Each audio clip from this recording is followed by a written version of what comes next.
your tech girl Mary and welcome back to our YouTube channel. Alam ko namang sobrang inabangan nyo itong video natin na ito and pasensya na kung medyo nahuli and alam kong yung iba dito nakapag-pre-order na or yung iba naman ay hindi pa at talagang inaantay nila yung review natin ng OPPO Find N2 Flip. Here is how the box of the OPPO Find N2 Flip looks like.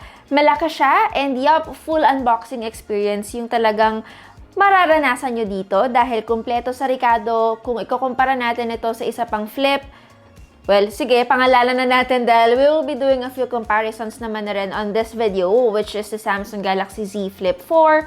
Talagang cable lang yung makukuha nyo sa kanya. With this one, kumpleto guys, except of course the earphones. Kung gusto nyo mapanood yung kumpletong laman niya, you guys can go to my TikTok account. We have here the OPPO Find N2 Flip in purple. Gusto ko humingi ng pasensya, uulitin ko dahil medyo na-late ang video natin. I wanted to experience the device first. Syempre, para mailista natin ang mga pros and cons ko sa kanya. Yung comparison natin sa mga lumabas na iba pang flip here in the Philippines. And as well as if worth it ba siya sa kanyang presyo. Huwag na tayo magpaligoy-ligoy pa. The price of this new clamshell device from OPPO is 49,999 pesos. Well, maraming specifications yung phone na to na talagang nag-stand out for me, pero may dalawa na talaga namang masasabi ko rin na unique sa smartphone na to. Unang-una, the price. Mas mura yung OPPO Find N2 Flip kumpara noong unang lumabas yung Samsung Galaxy Z Flip 4. Include na rin natin itong Huawei P50 Pocket na napakamahal talaga. So yup, OPPO is probably the cheapest flip phone you can buy in the market right now. Pangalawa is obviously the larger cover screen na hindi binigay sa atin ng kanyang mga competitors. I mean, it's not like it's new since we've seen this in Motorola, but hindi naman siya na-release sa Philippines, so obviously, it's not attainable. But yeah, very quick disclaimer, alam kong makakarating kayo sa dulo ng video at magtataka kayo, bakit mo ba kinukumpara iyang OPPO Find N2 Flip sa Z Flip 4? Obviously, the Samsung Flip and Fold family really dominated the industry in terms of this category. Again, medyo matagal-tagal nang nagbebenta ang Samsung ng ganitong device dito sa Pilipinas nang walang direct competitor. Which is why I'm very, very happy na lumabas itong OPPO Find N2 Flip here in the Philippines. Alright, so what will be the first thing na mapapansin natin sa kanya aside from its very big cover display? Actually, it's the no crease look. Well, it's still there, pero again, it's undetectable. Isa pa, there is no gap on either edge. Ibig sabihin guys, walang space yung dust and kahit na ano pang maliliit na particle para pumasok dito. But then again, yung no crease look and non-existent gap guys is not really new sa OPPO since nakita na natin to sa kanilang OPPO Find N and OPPO Find N2. But then it never really came out outside China. So yup, it is indeed refreshing to see a clamshell device again for this year 2023 from another brand. So since nasa usapang design na rin naman tayo, pag-usapan natin yung experience ko sa kanyang hinge. Actually guys, I've experienced quite a lot of folding device, hindi lang yung mga pa-clamshell type, even yung mga folding devices from different brands. I have to be honest, medyo nanibago ko sa hinge ng device na to. It could be a little stiffer sana. The past few days, I noticed na medyo loose and springy yung kanyang hinge. Well, this is good if we want to open it and use it like a regular phone. Pero syempre guys, if we want it to hold in an angle, kailangan medyo mas precise siya. So, it doesn't take that much force to accidentally start bending it. Well, don't worry, it's not like the Huawei P50 Pocket naman na hindi talaga pwedeng mag-laptop mode. This one can still hold its own place. Yun nga lang guys, hindi siya as stiff compared sa Z Flip 4. And yup, it still gets that satisfying close sound. Props to OPPO for addressing my one big complaint from the Z Flip 4, which is the tiny cover display. Actually, there is a total of 6 widgets na pwede natin gamitin sa kanyang cover screen. which is exactly the same din naman guys na meron sa Z Flip. According to OPPO, they want the cover screen to be simple, kaya ganito lang din kakonti yung widgets na pwede natin gawin sa kanya. Unahin ko yung mga nagustuhan ko sa pagkakaroon ng malaking cover screen at yung mga hindi ko naman nagustuhan sa kanya, more specifically sa kanyang software. The cover screen becomes really useful guys when using the cameras. Yung increased screen real estate is actually very helpful for the camera widget since it's the right aspect ratio para ipakita yung full viewfinder at a usable size. Pangalawa, when I swipe up, I like the ability to see more notifications. Now, there are a few scenarios din guys, syempre na na-experience natin na medyo alam niyo yun, na-disappoint ako. Obviously, hindi naman ito mawawala sa bawat review na ginagawa natin. Unang-una, pag kailangan nating basahin ang ating mga email sa kanyang cover screen, subjects lang yung lumalabas at hindi yung entire email. If we were to compare it to Samsung flip phones, pwede natin itong basahin ng buo kahit na maliit yung kanyang cover display. Hindi rin tayo pwedeng mag-reply sa mga messages niya. Pwede lang tayo mag-reply gamit yung mga fixed short messages or emojis. Hindi rin full screen yung Spotify sa kanya, but I think during the OPPO Find N2 Flip event, they did globally magkakaroon daw ng software update this coming April.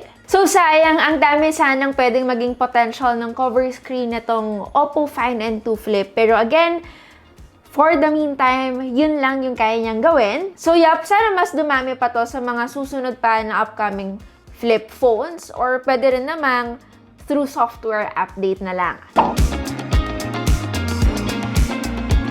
Since nabanggit na rin natin yung cameras, let's talk about it. Meron siyang dalawang camera. Obviously, we have here the 50 megapixels f1.8 main camera and an 8 megapixels ultra-wide camera, and of course, the 32 megapixels selfie camera. Actually, this is the same camera sensors na nakita natin sa OPPO Find N2 and sa OnePlus 11. This has the 4K 60 FPS video recording na merong Mari Silicon X NPU, and of course, the Hasselblad color science. In theory, guys, it makes it better at capturing in low light or even capturing videos at night. If we were to talk about the main camera, I am indeed happy enough sa mga results niya. It does a decent job as well sa mga portrait mode photos natin. May mga times lang na medyo lacking in terms of color. I know we're talking about an OPPO device and usually guys, sakto lang ang kulay niya. But then again, there are times na hindi siya win-win. And as mentioned kanina guys, the joy of having a very big viewfinder sa kanyang front cover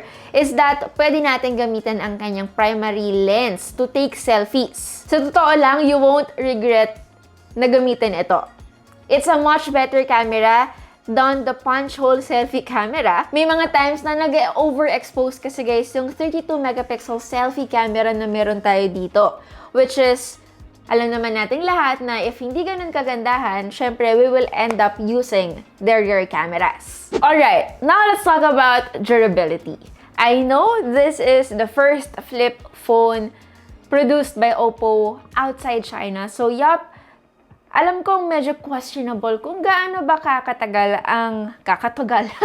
kung gaano tatagal ang isang OPPO flip phone. Dahil unang-una, hindi rin naman ganun kadali guys i-establish ang durability ng isang device, lalo na if again, unang release. In theory guys, the OPPO Find N2 Flip is rated to withstand 400,000 of folding cycles. Kasama na dito yung opening and closing. And enough yun guys for 100 openings and closures a day for 10 years. Actually, doble ito doon sa pre-promise ng Samsung sa kanilang Z Flip 4. But the sad thing is, wala tayong IP rating dito sa OPPO Find N2 Flip na meron sa Z Flip. So if walang IPX rating, this could prove significant to the long-term durability of this OPPO Find N2 Flip.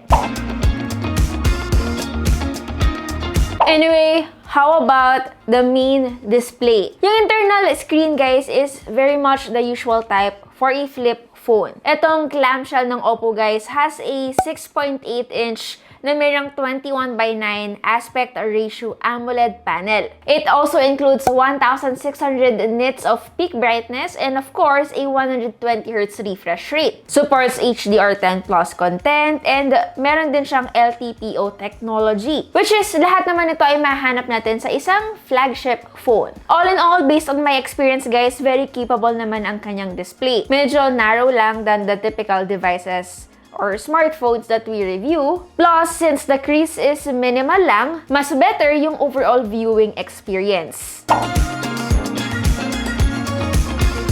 Now, for the hardware specs, ito na yung mga medyo mas specific sa mga bumibili ng smartphones. Kumbaga talagang piece by piece, tinitignan nila kung anong specifications ng isang smartphone bago sila bumili.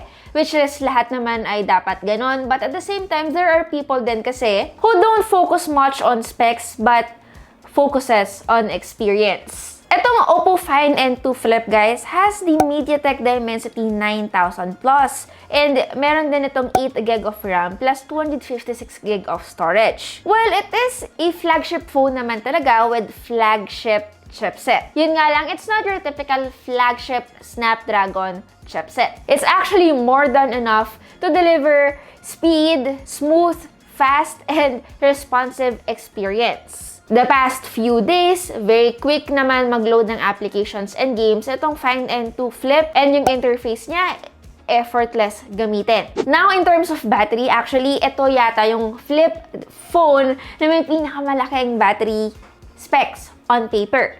It has 4,300 mAh to be exact, but to, set your expectations, medyo hindi ganun ang experience natin. So yep, specs on paper doesn't always translate in real life. Akala ko talaga this will be a huge gain over its competition. This is probably because of its larger and more graphically rich cover display. Well, hindi naman ako nagka-problema guys na magamit yung device throughout the day. It still lasts longer than Samsung, but not very significant. So kung ikaw ay heavy user, you might still want to carry a power bank or charger around with you. Buti na lang din, fast charging yung smartphone na to, which is very convenient kasi 44 watts of super VOOC fast charging yung capability niya. Hindi rin kayo kailangan problema na mag-outsource ng kanyang power brick kasi kasama na nga siya sa loob ng box.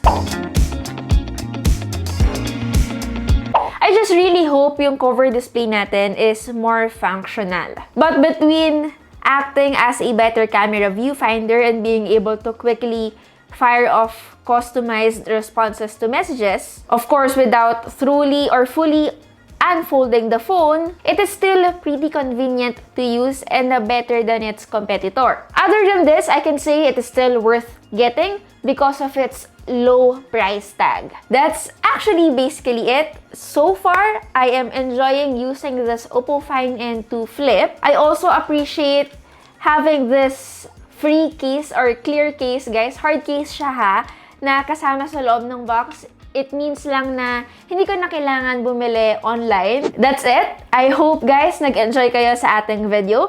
And yep, it's your Tech Girl Mary and see you on our next video. Bye guys!